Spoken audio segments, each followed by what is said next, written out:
बिस्मिल्लाहिर्रहमानिर्रहीम। अस्सलाम वालेकुम students, welcome to my channel all about maths with Sahar. आज की वीडियो क्लास 7 के लिए है। चैप्टर नंबर 7 है फाइनेंशियल अरिथमेटिक। एक्सरसाइज 7D है। इसका फर्स्ट क्वेश्चन है filling the blanks. First of all question start करने से पहले आपसे रिक्वेस्ट है कि अगर आप मेरे चैनल पर नए हैं तो मेरे चैनल को सब्सक्राइब करें और बेल आइकन को भी प्रेस करें। Now we will start our first question and इसका फर्स्ट पार्ट जो है वो क्या है, simple discount is a reduction on dash price. अब जो सिंपल डिस्काउंट, अब डिस्काउंट क्या होता है कि जब भी कोई मार्क प्राइस कोई भी यानी कि जो एग्जैक्ट वैल्यू होती है वो बताई हो, एग्जैक्ट प्राइस बताई हो, उसमें से भी हम कम करवा लें या जो शॉपकीपर है वो कम कर दे तो उसे डिस्काउंट कहा जाता है। Simple discount is a reduction, यानी कि जो सिंपल डिस्काउंट है वो क्या है, कमी होती है ऑन द डैश प्राइस, यानी कि जो भी प्राइस किसी चीज़ पर लिखी हो तो उसको कहते हैं मार्क प्राइस। यानी कि मार्क प्राइस के ऊपर जो भी रिडक्शन हो उसको हम डिस्काउंट करते हैं। तो यहाँ पे हमारे पास आएगा मार्क्ड, क्योंकि मार्क्ड प्राइस में से ही हम कम करते हैं तो हमारे पास डिस्काउंट आता है। अब जो सेकंड वाला है, staff salaries, electricity bills and transportation are examples of dash. अब एक कंपनी है, उसमें वैसे तो जो उसको प्रॉफिट होता है वो तो उसका खुद का होगा, लेकिन अगर स्टाफ सैलरीज, उसने स्टाफ की सैलरी देनी है, इलेक्ट्रिसिटी बिल्स देने हैं और ट्रांसपोर्टेशन यानी कि आने जाने का जो भी उसका आएगा, आर एग्जांपल्स ऑफ, ये जो सारी चीज़ें होती हैं ये एक्स्ट्रा होती हैं, यानी कि ये उसने पे करनी होती हैं, तो उसको कहते हैं ओवरहेड्स। जो बाकी बचता है वो उसका प्रॉफिट होगा, ठीक है, प्रॉफिट या लॉस वो उसका होगा, लेकिन ये तो उसने देना लाजमी है और ये एक्स्ट्रा है, वो उसके पास नहीं रहेंगे तो ओवरहेड कहलाएंगे। Dash is amount paid in addition to principal. अब जब हम एक बैंक से कोई भी अमाउंट बोरो करते हैं, कुछ अरसे के लिए हम उधार लेते हैं, तो जब हमें वो वापस करनी होती है तो उस पर इंटरेस्ट यानी कि सूद हमें एक्स्ट्रा पैसे देने पड़ते हैं। तो जो हम एडिशन करते हैं वो क्या होता है, इंटरेस्ट यानी कि सूद। और वो कहाँ पे अप्लाई होता है, यानी कि जो एग्जैक्ट वैल्यू होती है, इन प्रिंसिपल को कहा जाता है एग्जैक्ट वैल्यू, जितनी हमने ली है और फिर जितनी हमने देनी है, उन इंटरेस्ट और प्रिंसिपल को ऐड करके तभी हमारे पास टोटल अमाउंट आती है, ठीक है। प्रिंसिपल के जो एक्स्ट्रा वैल्यू होती है, एक्स्ट्रा पेड हमने करना होता है, वो इंटरेस्ट कहलाता है। फोर्थ वाला है उशर is the tax on dash of a Muslim, यानी कि जो मुसलमानों की डैश वैल्यू है उस पर टैक्स उशर का कितना लगेगा। जो उशर है वो 10% वैसे बेसिकली होता है, लेकिन लगता कहाँ पे है, एग्रीकल्चरल एसेट्स, यानी कि जो ज़राइत की वैल्यूज़ हो गई, ज़राइत पे खेती बाड़ी की जाती है, उससे जो भी वैल्यू आती है, जो भी एक साल के बाद आती है, तो उसको हम 10% पे 10% जो है वो देना पड़ता है हमें उशर। तो उसके लिए हम यहाँ पे लिखेंगे एग्रीकल्चरल एसेट्स, ठीक है। 5 वाला है अ discount offered and on the discount is called dash discount. अब हम लोगों ने जो फर्स्ट पढ़ा उसमें था simple discount is a reduction on mark price, यानी कि एक तो डिस्काउंट हो गया एग्जैक्ट वैल्यू पे, जो भी मार्क प्राइस है, जो एग्जैक्ट वैल्यू है उस पर जो डिस्काउंट आया। अब यहाँ पे फिर से उसने कह दिया डिस्काउंट ऑफर्ड, एक अगर डिस्काउंट किया जाए ऑन अनदर डिस्काउंट, यानी कि पहले से एक डिस्काउंट हो गया लेकिन उसके ऊपर फिर से डिस्काउंट किया गया, तो उसे क्या कहते हैं, सक्सेसिव डिस्काउंट।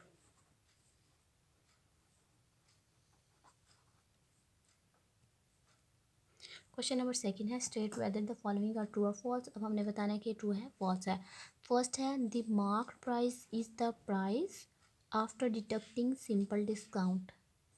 यहाँ पर लिखा हुआ है कि मार्क प्राइस जो है वो जब हम डिस्काउंट के बाद वाली वैल्यू आती है वो मार्क प्राइस होती है। अभी अभी हमने फिलिंग द ब्लैंक्स में पढ़ा कि डिस्काउंट वो होता है जो एग्जैक्ट वैल्यू मार्क प्राइस, जो भी किसी चीज़ के ऊपर प्राइस टैग लगा होता है उसको कम किया जाए तो फिर डिस्काउंट था। लेकिन यहाँ पे उसने क्या कह दिया, the mark price is the price after deducting simple discount. ये तो उसने बिल्कुल ऑपोजिट बात कर दी, क्योंकि यहाँ पे तो मार्क प्राइस हमारे पास एग्जैक्ट वैल्यू होती है, एग्जैक्ट प्राइस होती है, लेकिन उसने इसको ये कह दिया कि ये कम होने के बाद जो डिस्काउंट होता है वो मार्क प्राइस है, तो ये फॉल्स होगा। क्वेश्चन नंबर जो थर्ड है सेकंड है if the mark price is ₹200 and discount rate is 10%। अब मार्क प्राइस 200 है लेकिन उस पर डिस्काउंट कितना है 10%। This selling price is ₹190। क्या इन दोनों को पहले सॉल्व किया फिर सेलिंग प्राइस फाइंड की, क्या वो सेलिंग प्राइस 190 है। हम इसको सॉल्व करके देख लेते हैं कि क्या हमारे पास 190 आ रहा है। मार्क प्राइस 200 है, डिस्काउंट रेट है 10%। अब हम लोगों ने अमाउंट ऑफ डिस्काउंट भी तो फाइंड करना है। सबसे पहले हम अमाउंट ऑफ डिस्काउंट फाइंड कर लेते हैं, यानी कि उसकी रुपीज़ उसको ये फाइंड करना है कि वो रुपीज़ में कितना है। तो हमने क्या किया, 200 को मल्टीप्लाई कर दिया 10% के साथ ताकि हमारे पास अमाउंट ऑफ डिस्काउंट आ जाए। ₹200 मल्टीप्लाई बाय 10% की जगह नीचे आ गया डिवाइड में 100। ये ज़ीरो इससे कट जाएगा, ये ज़ीरो इससे कट जाएगा, बाकी हमारे पास रुपीज़ बचा 20। ये हो गया डिस्काउंट। ठीक है, अब हमें चाहिए सिंपल सेलिंग प्राइस। तो सेलिंग प्राइस का जो फार्मूला होगा according to mark price and discount, selling price जब हम मार्क प्राइस में से, मैं मार्क प्राइस को एमपी कह रही हूँ, मार्क प्राइस में से जो डिस्काउंट है उसको माइनस कर देंगे तो हमारे पास वो वाली प्राइस आ जाएगी जिस प्राइस पे उसको उस चीज़ को सेल किया गया। एस पी को सेलिंग प्राइस को मैं एस पी लिख रही हूँ इज़ इक्वल एम पी, यानी कि मार्क प्राइस हमारे पास कितना है ₹200 माइनस डिस्काउंट हमारे पास अभी अभी जो हमने वैल्यू फाइंड की उसको हम इसमें से माइनस कर देंगे। अब 200 में से जब मैंने 20 को माइनस किया तो मेरे पास आ गया 180, लेकिन उन्होंने तो हमारे पास हमें कहा था कि 190 है, तो ये दोनों इक्वल नहीं है। इसका मतलब जो हमारे पास उन्होंने MCQs दिया हुआ है, सॉरी ट्रू फॉल्स दिया हुआ है, वो क्या है फॉल्स। अब हम सेकंड का क्या लिखेंगे, फॉल्स, क्योंकि हमने इसको फाइंड किया तो फाइंड करने से हमारे पास इन दोनों का सेलिंग प्राइस आ रही थी 180, लेकिन ये तो 190 बता रहा है, इस वजह से ये क्या होगा, फॉल्स होगा। अब जो थर्ड वाला है उसमें लिखा हुआ है the cost of an item is not an overhead. जो किसी भी चीज़ की कॉस्ट प्राइस है, यानी कि जिस प्राइस पे उसको लिया गया है वो ओवरहेड नहीं है।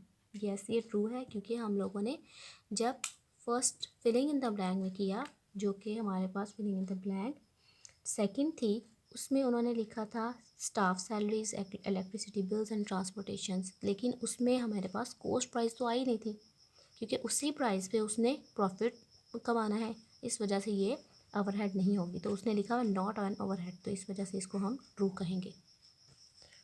फोर्थ में है if a woman buys a drug for ₹10,000 and sells it for ₹9,000, her loss percent is 10%।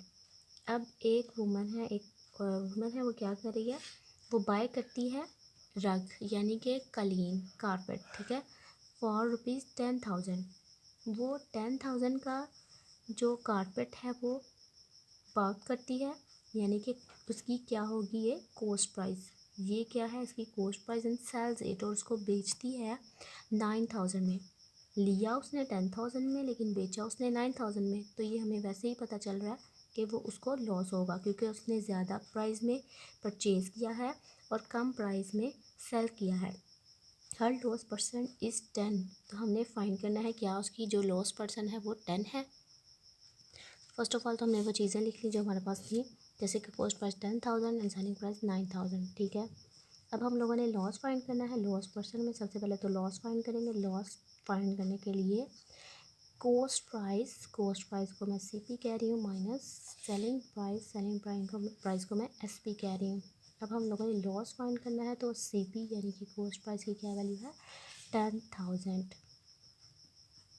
Minus rupees, SP जो है वो हमारे पास कितना है 9,000। अब हम इनको माइनस करेंगे, 10,000 में से 9,000 को हम माइनस करते हैं, 10 में से 9 1, तो हमारे पास क्या आ गया 1,000 का उसको लॉस हुआ। अब हम लोगों ने लॉस परसेंट फाइंड करना है, तो उसके लिए जो फार्मूला है वो loss percent is equal loss divided by CP, यानी कि कॉस्ट प्राइस को हम उससे डिवाइड कर देंगे।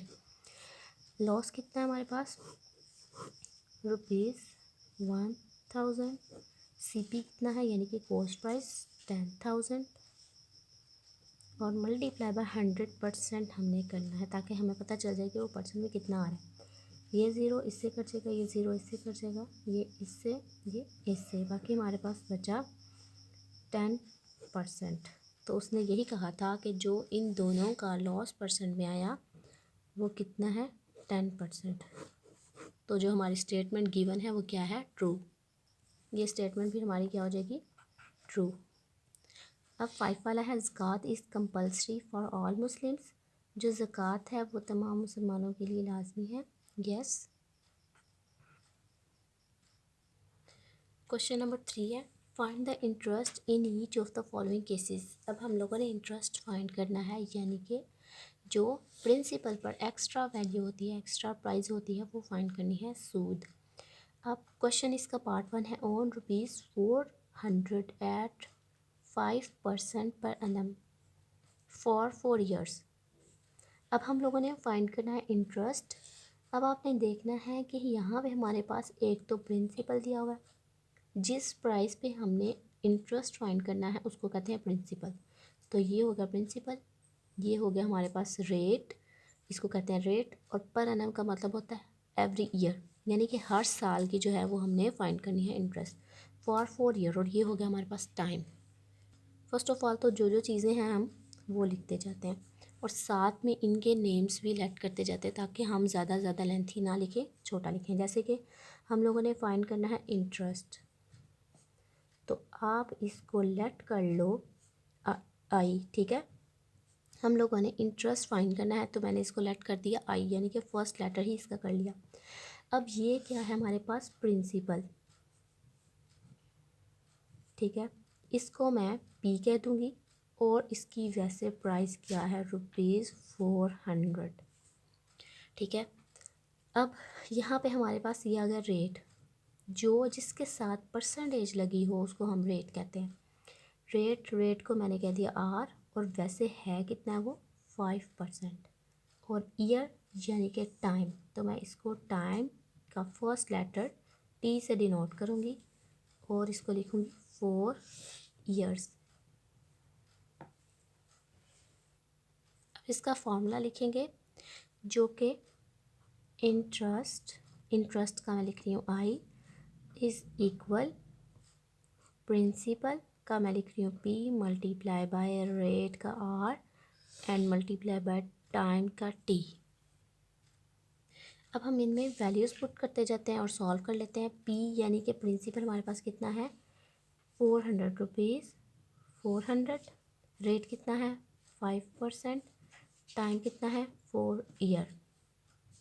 अब हम इसको आगे सॉल्व करते जाते हैं।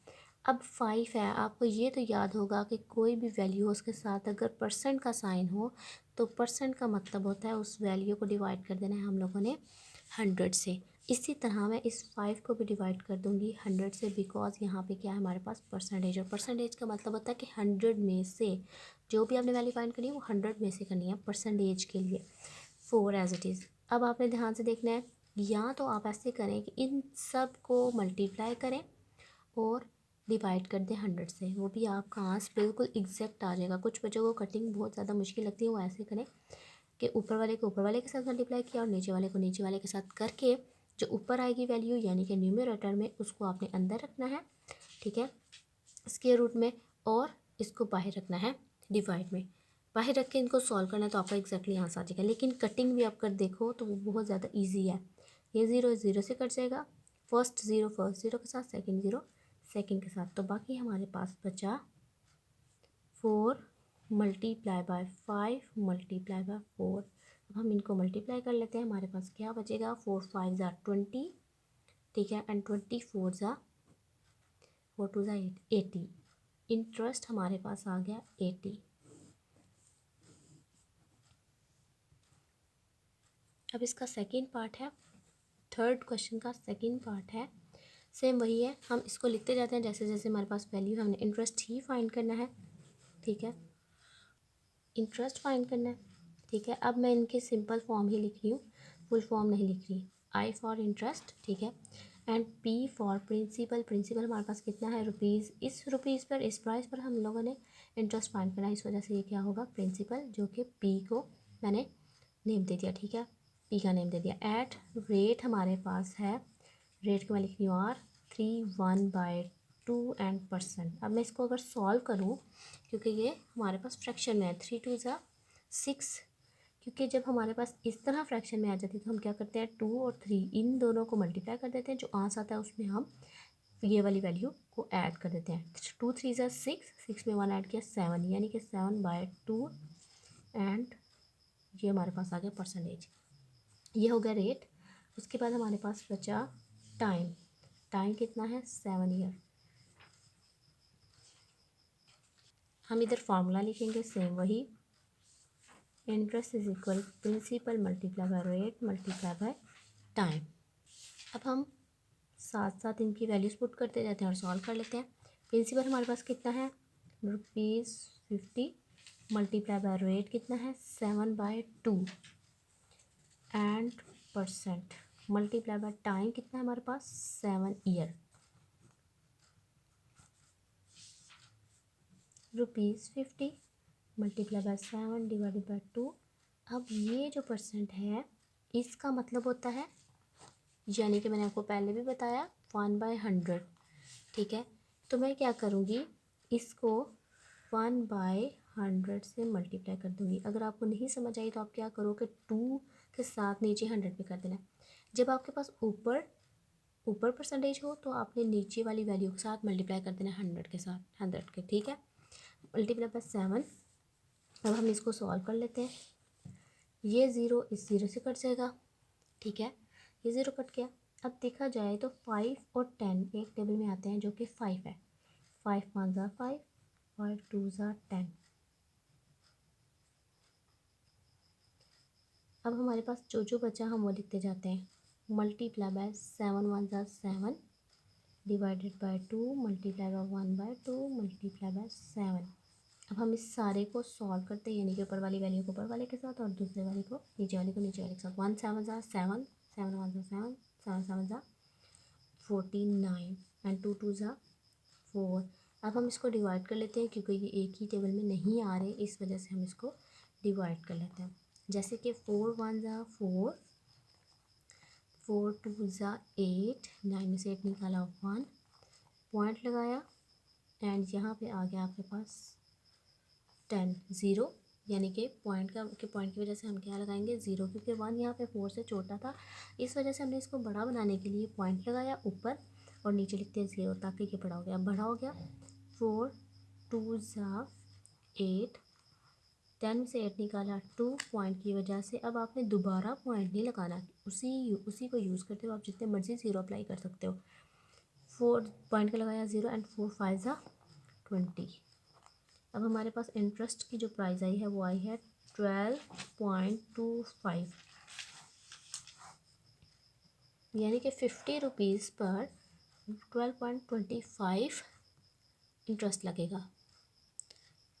क्वेश्चन नंबर 3 का थर्ड पार्ट है सेम वही उसी तरीके से, लेकिन यहाँ पे अब ये चेंज आ गया कि जो ईयर है उसमें उसने क्या कर दिया, टाइम में 2 ईयर्स कर दिया और 9 मंथ्स कर दिए। तो अब हम इसको सॉल्व करते हैं।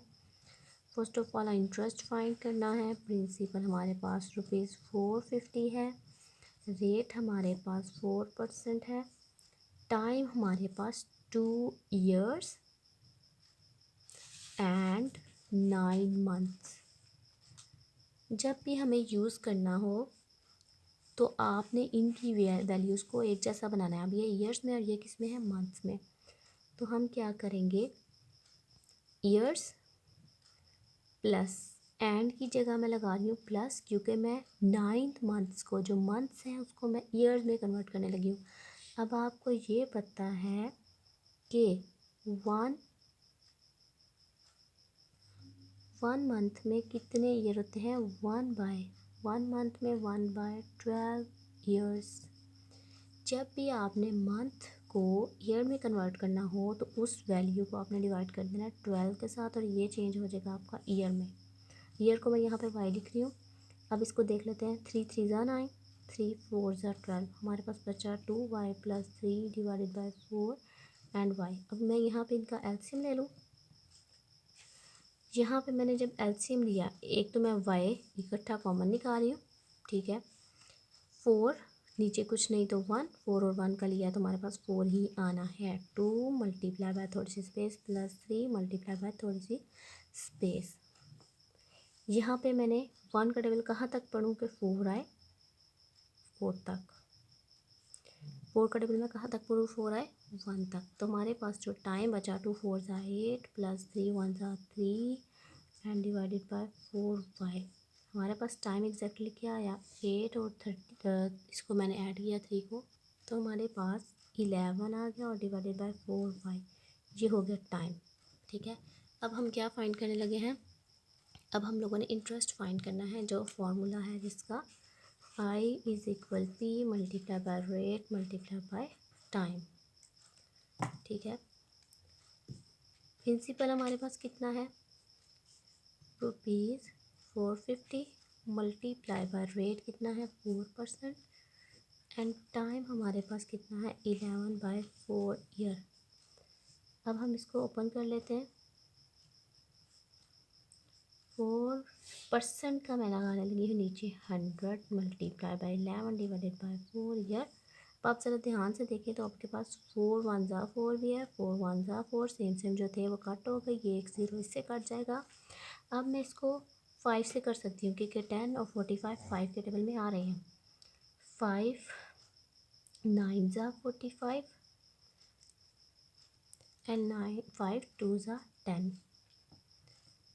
9 1 ज़ा 9 1 ज़ा 9, 9 11 ज़ा 99 एंड 2 1 ज़ा 2। जब मैं इसको डिवाइड करूँगी तो हमारे पास क्या आएगा, 99 अंदर 2 बाहर, 2 4 ज़ा 8, 1 नीचे आ जाएगा, रिमाइंडर 9 भी नीचे आ जाएगा, 2 9 ज़ा 18, 1 पॉइंट लगाया 0 लगाया, 5 ज़ा 10। ये हमारे पास इंटरेस्ट जो है वो आ गया ₹49.5।